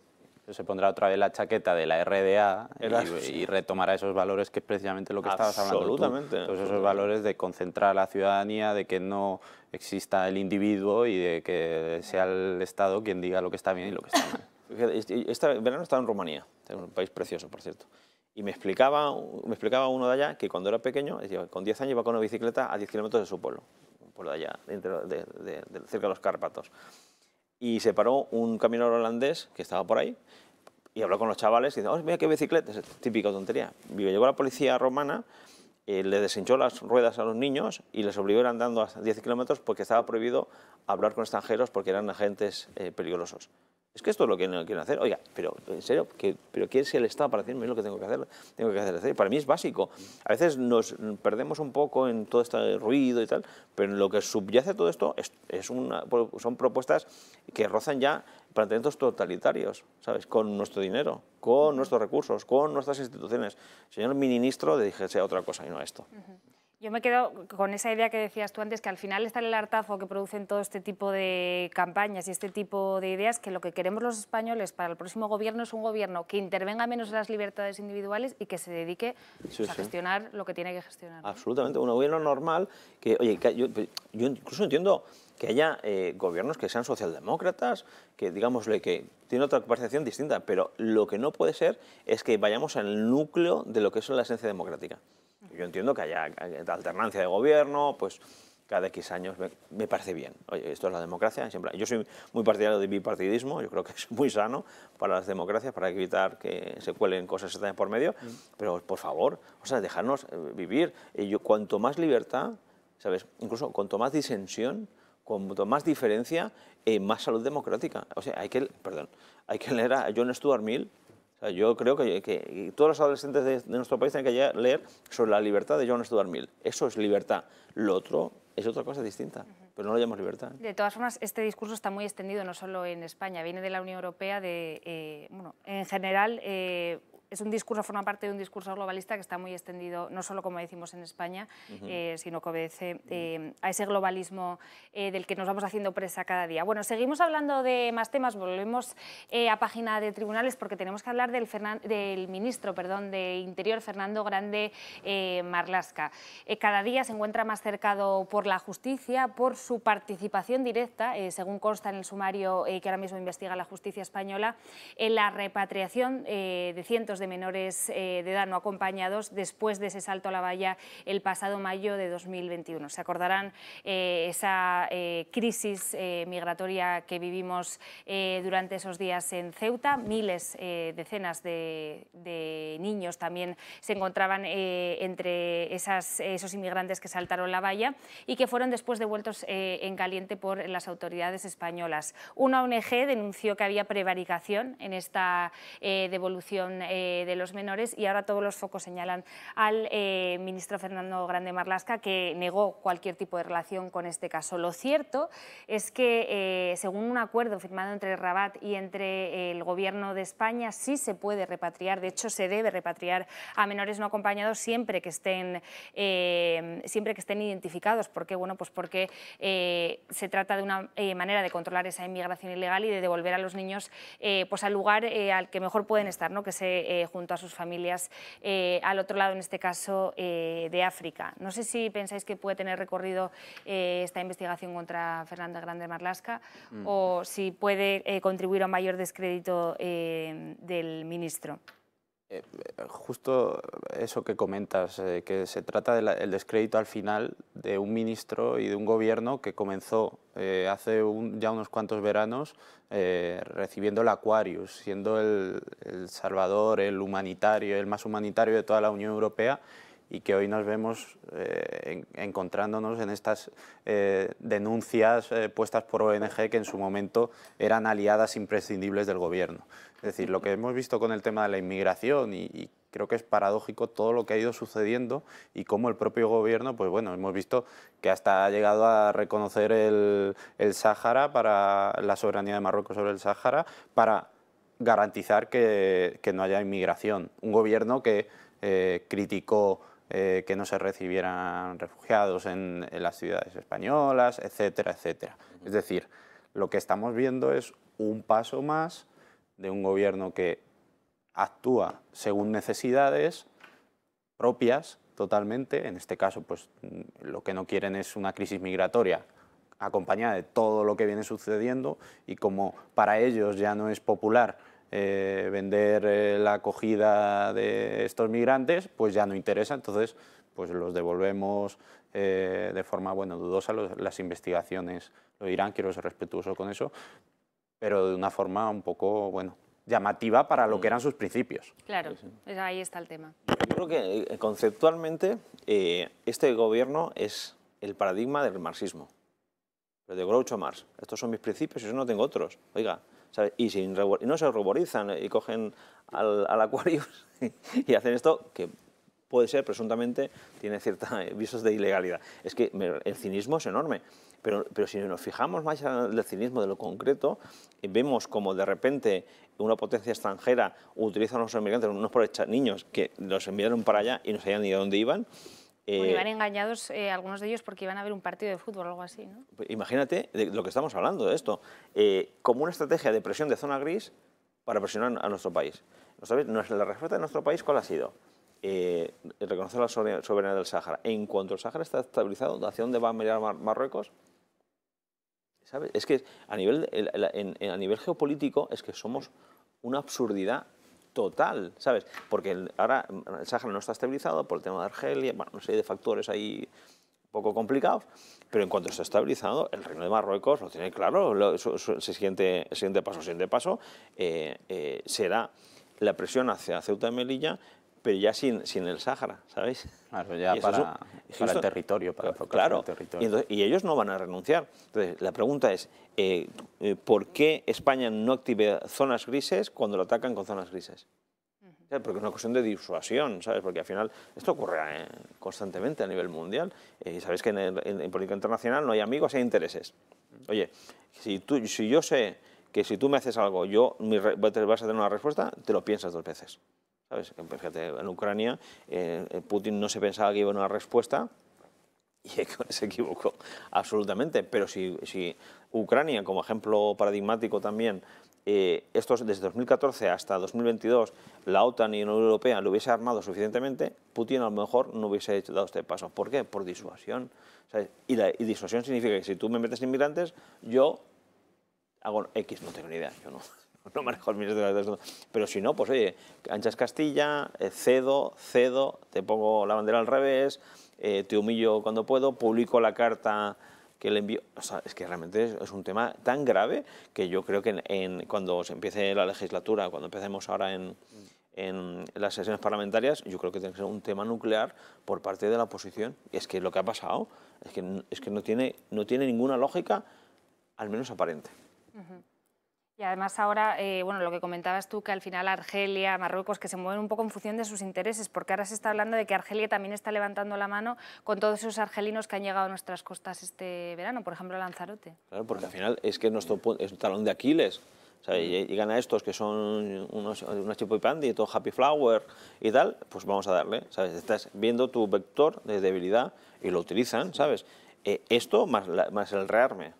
Si tú ves el rearme de Argelia y Marruecos, hay una guerra, hay una competición brutal entre ellos y nosotros viéndola venir por aquí. Esto es un tema complicadito. Sí, y sobre todo la posición de España, que en vez de defender y coordinar toda la posición con la Unión Europea, que en principio la política exterior se pretende que sea común, y las relaciones con Marruecos pues tienen que ser un poco también apoyadas con la Unión Europea, ¿no? Y es importantísimo recordar que las fronteras de España, de Ceuta y Melilla, son las fronteras de la Unión Europea. Eso es fundamental. Y que Marruecos ejerza presión o no depende también de lo que España permita. Y como bien mencionabas, ese reconocimiento del Sáhara de la noche a la mañana, casi por sorpresa, que pillaría a muchos ministros, incluso de Podemos. Cómo los de Podemos han tenido que tragar con eso. Cómo tantas y tantas organizaciones que en su día aparecieron, como PENARMS y todas esas, ¿dónde están ahora en todo esto? No están ahora todas esas críticas que en su día se hicieron al anterior gobierno, ¿dónde están? No las veo en el Ministerio de Interior protestando ni llevando causas judiciales. Entonces, en este caso, pues habrá que ver en qué queda la investigación, pero lo que queda claro y viene quedando claro durante toda la legislatura es que Marlaska es un peón muy débil de Sánchez y Sánchez pues lo utiliza de escudo para no tener que responder ante muchas de las decisiones que él mismo seguro que ampara, claro. De todas maneras, un pequeño comentario al respecto. En cuestiones de soberanía nacional, de la Unión Europea tenéis que fiar muy poco. En un caso de conflicto, que Dios quiera que no ocurra nunca en Ceuta y Melilla, ¿cuántos soldados franceses creéis que están dispuestos a dejar la vida por Ceuta y Melilla? Si no somos nosotros, olvidémonos. Claro, ahí es la importancia de que la OTAN esté dentro del tratado, configure del dentro 5. Ceuta y Melilla. Pero ya os digo, yo creo que a nivel militar cambia el mundo sustancialmente y yo creo que hay que tener ya la conciencia de que si vis pacem para bellum, ¿sabes? Si quieres la paz, prepárate para la guerra. Es la única manera para hacerlo. Y que nunca, la mejor arma es la que no se utiliza. ¿Sabes? O sea, tienes ahí un Patriot y no sale nunca y se caduca, es la mejor de las noticias. Pero si no lo tienes, tienes un problema. Volviendo un poco, ayer les hacía la misma pregunta a los dos invitados que se encontraban conmigo, a esa metedura de pata del Gobierno, una de tantas con esa crisis originada con Argelia en un momento tan delicado.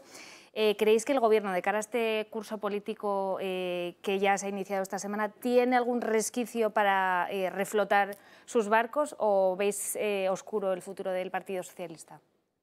Yo lo veo muy oscuro y por alguna parte claro para muchos españoles. Pero en este sentido creo que depende mucho de la estrategia que siga el Partido Socialista, porque Podemos está muy debilitado. Muchas veces se dice que no hay dos partidos, hay tres en gobierno, porque siempre está Yolanda Díaz a su aire, digámoslo de forma coloquial, y en este sentido pues yo creo que marcar una estrategia es muy complicado, sobre todo los gobiernos de coalición, cuando se acercan a las elecciones, se desmoronan, porque tienen intereses electorales, Podemos y Yolanda Díaz van a tener sus intereses electorales y el Partido Socialista va a tener los suyos y van a ser muy distintos, porque Podemos está en un descenso que le puede llevar casi a la extinción, por lo menos en muchas partes de España, y el Partido Socialista, aunque pierde, sigue manteniéndose gracias a esos votos de Podemos, que seguro que hay un trasvase ahí.